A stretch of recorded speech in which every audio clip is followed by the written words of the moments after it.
It's 2024. I'm sat here defending Mo Salah again, but thankfully we've got someone with us who absolutely appreciates him as much as I do.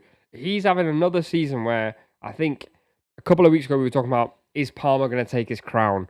And I was sat right in the seat next to me and I was like, that's never going to happen because the crown firmly belongs on this man's head, even without the afro.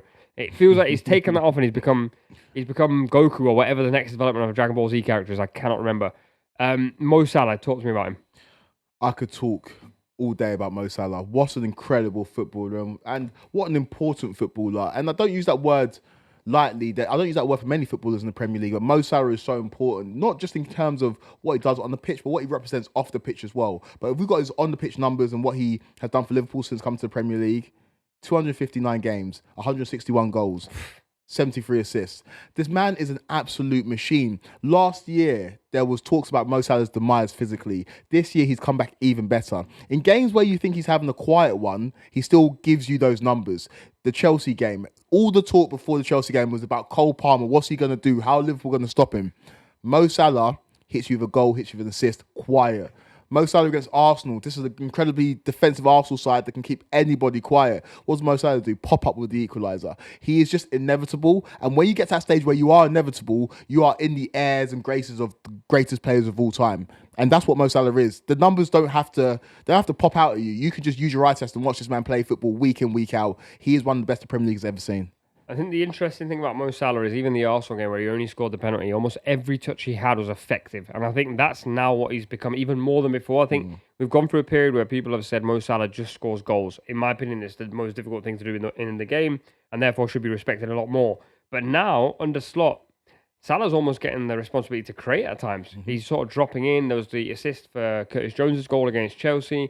He's done it multiple times before for Diaz, but now it's become a recurring theme where Salah's now going, although I'm a goal scorer, I used to put the ball in with the last touch, I'd poke it in over the line. I'm now seeing a winger almost transform into like a creative midfielder. And I have started to almost see like a little bit of a future for him, drifting a bit more inside as he loses his pace. I say loses his pace, he burnt timber as well, and I was thinking he's still got the legs for it. So I think the athleticism added to the creativity to his game, he now becomes a player where I think we have to start saying, oppositions have to make a plan for him. Otherwise, you're asking to lose a game, essentially. You know what he's going to do every single time, and he just does it, and you can't stop it. There's just a lack of superlatives. I haven't got the words to describe how good I think this player is. And of course, I saw him at Chelsea, and he wasn't the player that he is right now. We signed him off the back of an incredible performance in the Champions League for Basel, but nobody could have said they saw this. And that's what I think is even more impressive. He's just continuing to improve and add facets to his game. We're not going to lie. Sometimes Mo Salah isn't the easiest on the eye. And that's why some misinformed fans will tell you that Eden Hazard has a better Premier League career than Mo Salah.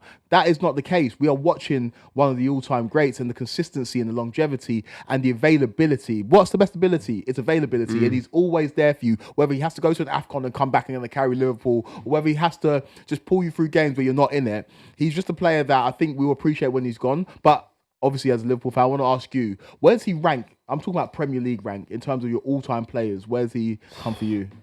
I mean, I'm obviously going to have a bias towards Salah. Everyone knows I love him. But I also think the fact that he survived the era of Coutinho, Firmino, Mane, and then Salah, let's not forget how good the other three were that came before him. And he's still there. And I think he'll survive this little era too. I think Darwin may go. I think Jota may go. Diaz even may go. Gakpo may go. He'll still be there. And for me, that's 8 years of consistency. He may put on 2 more. You're looking at 10 years of consistency. In my life of watching football, I can only remember a handful of players that can do that. So when it comes to Premier League legacy, he walks in at the right wing position. I'm not having anyone play on the opposite side to accommodate someone else on the opposite side. By that, I mean, I don't want Ronaldo on the right to accommodate someone on the left. Ronaldo starting on the left. And therefore, I think Salah starts on the right. And I don't think there's...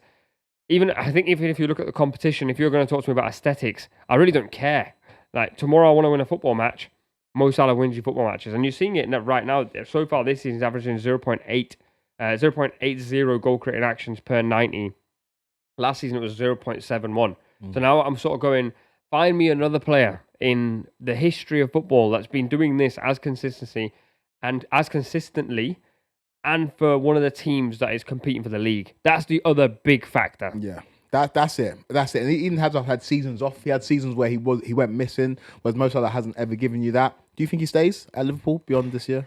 We had this conversation on my podcast, and I think this is the most interesting part of the conversation we just had. You look at Liverpool's dilemma, and I think the observation is that Mo Salah is replaceable, and I don't think there is a player in the world that can replace him, that can play off the right-hand side. That's the key detail. I think Vinicius could play off the left, but Liverpool are never going to sign him. And Mbappe could play off the left, absolutely fine. But in terms of a player off that right-hand side who's going to provide you that many goals, because it's not easy to just shift your system and start saying, we're going to play off the left-hand side now. Trent lives on the right-hand side. Liverpool have been a side that predominantly dominate games on that right-hand side. For me, Mo Salah cannot go. You cannot replace this until he visibly shows you that his legs are going, or he's a bit slow, or in terms of psychologically a bit slow on the pitch, or he's psychologically just not there and doesn't want to be at the club. At that point is when I think you go, you can now leave. Up until that point, you go, there is no one else like you in this world. You have to stay.